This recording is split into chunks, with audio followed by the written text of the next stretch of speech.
ओ मंदे अमल मेरे दियां गल्लां होवन थाई थाई तू पर्दे पाई कसूर मंदा कसूरी बंदा होड़ कहाग नहीं तू गर्म कमाई संभाल के ओए करी राखी यार के इशारा किदा चार रोक लो सब कुछ बेच ही भरिया जाता पाया नहीं मैं नहीं बंदा मैं मतलब गल का स्वाद कोई नहीं होना क्योंकि उधर चाह होनी है मैं तो खाली चढ़ने मजा नहीं होना चाह पी लो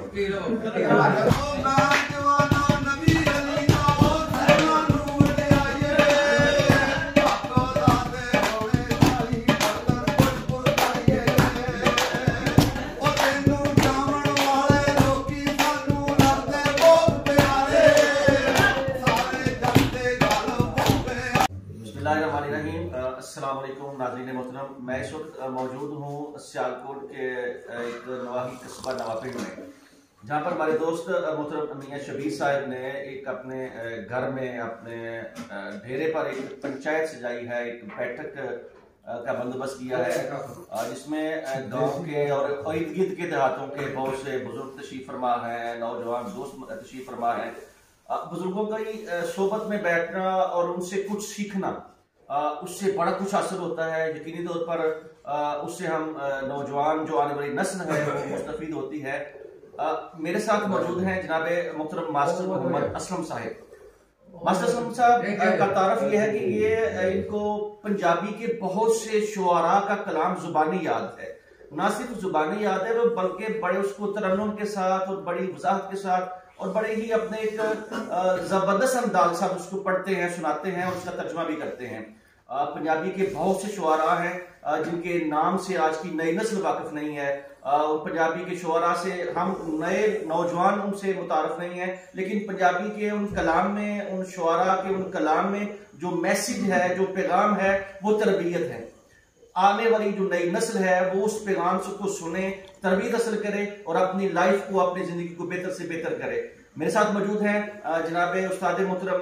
उस्ताद मोहम्मद मास्टर मोहम्मद असलम साहब। इनकी उम्र 60 साल है। आप इनकी एज को ना देखिए बल्कि इस उम्र के बावजूद इनकी जो आवाज में दर्द है, जो तरन्नुम है, आप सुनेंगे तो आप यकीनी तौर पर आप भी महसूस होंगे। आइए बराह रास्त जनाब मास्टर मोहम्मद असलम साहब से हम पंजाबी के शुआरा का कलाम सुनते हैं। बहुत शुक्रिया जी। गल किरदार दी है, गुफ्तार दी नहीं, एवें मियाँ पूरियां कहानियां ना पा। देखो आप सल्लल्लाहु अलैहि वसल्लम ने जो पहला कट किया ना, आख्या भाई ऐस पहाड़ के पिछे एक लश्कर है जो तुहाडे ते हमला करना चाहिए, तो सारे यक दबान हो के कहा जी बिल्कुल ठीक है। आपने पूछा भी तुसा वो लश्कर देखिया? उन्हें कहा जी देखिया। तो तुसा कह दिता है कि बिल्कुल ठीक। उन्हें आख्या जी लश्कर नहीं असा देखिया, असा तुहानू देखिया, तुसीं साधक हो। ये सी गल किरदार दी। फिर जिनी जिनी किसी जिंदगी का सफर है ना वेख्या, एक बंदा उन्हें लाचा तो काला जा कुर्ता पाया तो टिंड शिंड करा के एक रूप है। फिर तुसीं थोड़े जे गांह होकर वेख्या की है कि उन्हें अरबियां वाला गिटियां तक लम्मा जा चोग है, उत्ते सिर ते बुबड़ा टोपी है, एक ये भी रूप है। फिर तुसा देखिया कि सोहनी सलवार कमीज कुंज कंज के जनाब, वेस्टकोट पाई है, टोपी पाई, हाथ च तस्बीह है जी,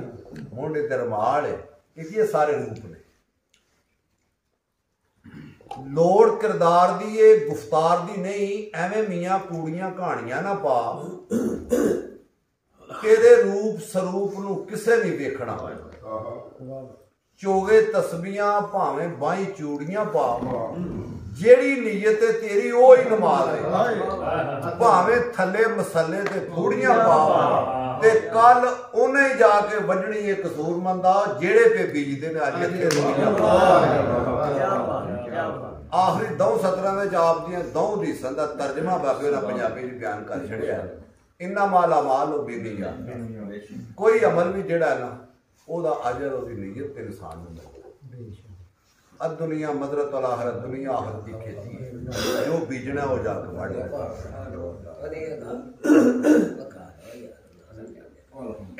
सिफत सिफतां वालड़े दी सिफतां वालड़ा रब रहमान दियां आखा फेर मैं नात रसूल मकबूल ताई खातर जिसदी दो जहान मियां खातर उसदी बाग गुलजार सारे आया जिसदी शान कुरान मियां ते कलमा नबी दा पढ़ कसूर मंदा तेरी चलेगी साफ जबान मियां चन सूरज भी जिन्हां दी मन टुरदा रब ना तू किधरे वख दसी नबी ते नबी अली दी हू वर्गा 24,000 चू बोल के लख दसी शरबत कातला बचड़े राय मौला दिंदा जे कोई डिठाई बेशक दसी ते भान मजहब दी बार्डर कसूर मंदा शान हैदरी प्यार झक दसी पंज बनाख दा ओदे नाम मन्ने जड़ा पंजां दा नाम गुलाम रैसी पंजां दा नाम औद कौसर धड़ा धड़ चलदा पंजां दा जाम रैसी पंजां ने फैज दे गंज पाए खास आम उत्ते फैज आम रसी पंजां दा नाम ऐसा कसूर मंदा जड़ा नाम लैसी ओदा भी नाम रसी ओ मैं तेरी तू मालिक मेरा तू मेरा साईं और कोई नहीं इको आसरा दात तेरी दा तेरियां हड़ बनाई ओ छड़ना जाई ओ मंदे अमल मेरे दियां गल्लां होवन थाई थाई तू पर्दे पाई कसूर मंदा कसूरी बंदा ओड़ कहाग नाई तू गर्म कमाई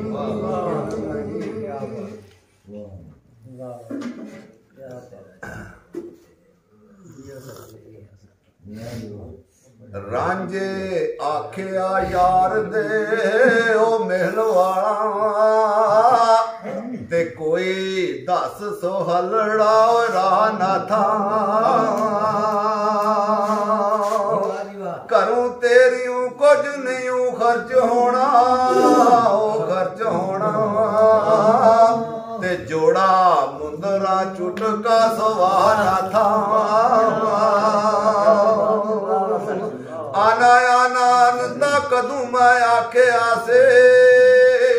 आखे आसे मैं ते आखे कालू भला न था ओ क्या होर नंदा आया ओ पेश मेरे ते कई चमड़ी नफसो भला न था बैलू अर्श अजीम तू ओ मिले तके फिर थले पोते मारे आई चाह न था पल्ले पा पंज सेरियां ओ सेर आटा ते दिता देश थे बाहर कड़ा न था ते असी वांग मुसाफरा ओ देश छड़े ते नहीं वेखना वतन होया न था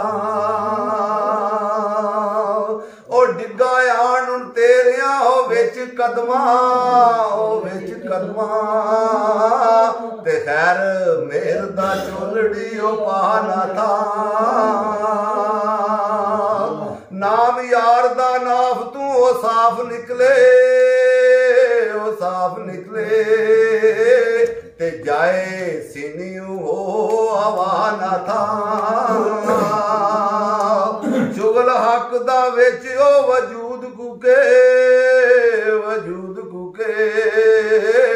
दसवें दीवार ते दहियो चढ़ा न था मेरी आजिज़ी इज्जत मंजूर होवे मंजूर होवे ते कौन तुद बाजू ओ खैर खाना था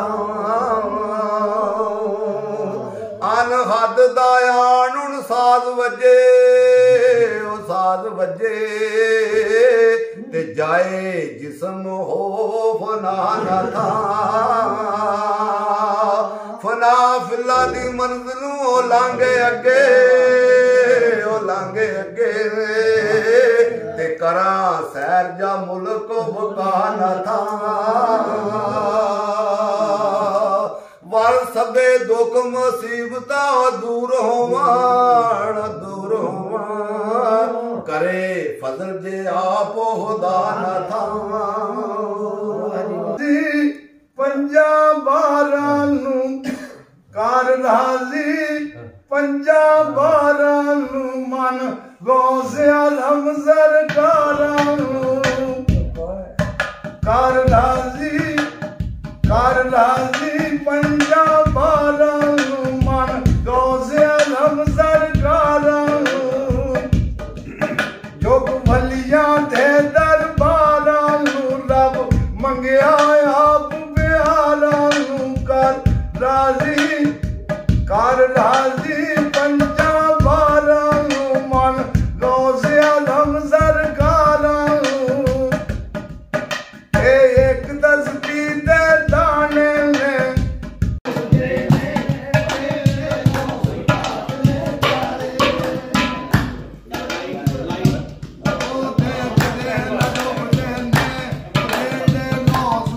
ठीक है